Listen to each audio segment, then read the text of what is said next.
The black box on board the devastated Ethiopian Airlines Flight 302 was recovered on Tuesday at the crash site, and recently sent to France for further investigation. We hear the words black box whenever aviation accidents occur. It's a colloquial term for what the experts call the flight data recorder, which records information of a flight that is essential for investigators to understand how it all went wrong. What does it do? The flight data recorder records critical information for investigations should an aircraft malfunction. They're designed to work even when pilots are uncontactable and are off the radar. There are two parts to a flight data recorder. The first records activity in the cockpit, where the pilots are. It keeps a record of conversations between the pilots and crew, as well as announcements to the passengers, and dialogue with flight control. For the sake of a potential investigation, private conversations between the pilots also have to be recorded. These recordings are sensitively handled by investigators for the sake of privacy, which is what only the latest 2 hours of dialogue are recorded.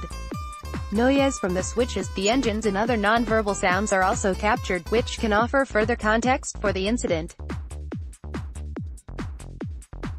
The second box is the actual flight data recorder itself, which constantly notes over 88 parameters of the flight. Information such as altitude, direction, fuel level, cabin temperature, and air pressure are all detailed clearly for investigators to analyze. It also marks down the pilot's every action, from steering to switches toggled, and whether the autopilot was engaged. It's crucial information for the investigation that really helps to visualize the whole event. What does it look like? Black boxes aren't actually black.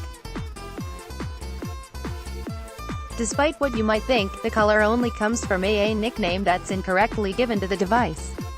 In fact, it's bright orange to make it more visible when lost in the wreckage or at the bottom of the ocean. They have a big reflective strip down the middle as well, also to make them easier to spot. Sadly, despite these precautionary measures, these boxes are often so badly burnt, or deep down in the sea, they are hard to find. Therefore, the handle doubles as a beacon, emitting a signal for up to 30 days in hopes of being discovered.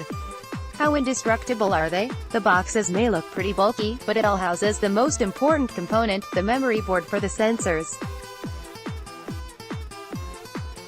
Today, these chips are solid-state drives that record everything we previously mentioned. The memory boards are housed in a thick metal block, often made of steel or titanium, designed and brutally tested to withstand impacts of up to 3,400 Gs. To wrap your head around this figure, a car colliding at 30 miles per hour generates 30 Gs.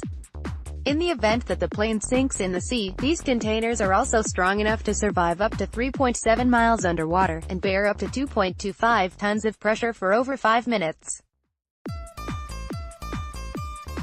Within this steel container are the insulation and thermal blocks. Manufacturers ensure the memory chips can survive over 1,100 degrees Celsius, or more than 2,000 degrees Fahrenheit, of heat for longer than an hour before clearing these for use. They are then placed at the rear end of the aircraft, to further minimize the potential of damage to the device.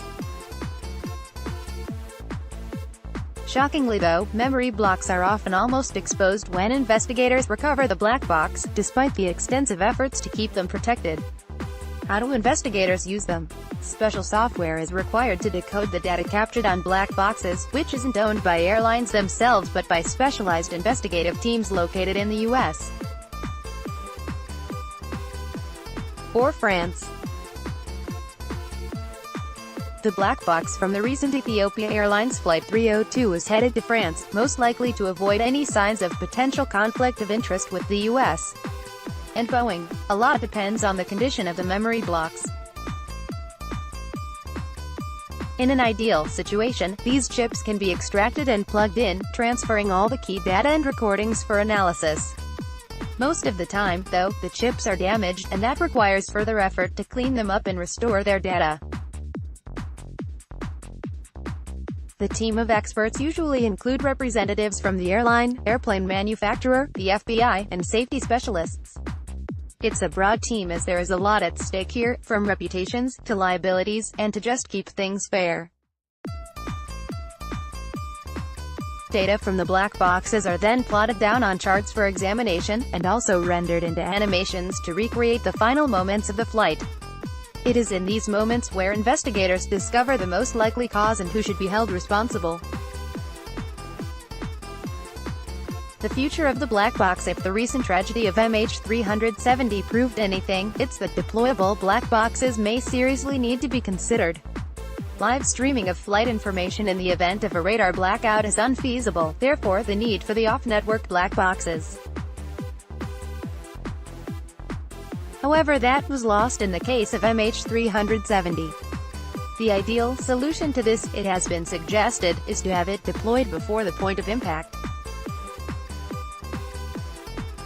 Image recorders have also been suggested, just in case the information provided to pilots didn't correspond with the actual parameters of the flight, as it was prone to error. The National Transportation Safety Board have also suggested implementing footage of the cockpit in case of investigation. Pilots, though, have refused that, due to the violation of their privacy. While the technology exists for these changes to be made, actually implementing them would cost manufacturers a lot of money, not to mention the impact of the logistics involved. Manufacturers are also keen on developing live streaming directly to satellites or ground-based systems. Black boxes have always been a last-ditch effort for aircraft emergencies, when all signals are cut off and no information is being received. We hope these changes come in fast for the answers they give to the aviation industry and, more importantly, those who are hurt.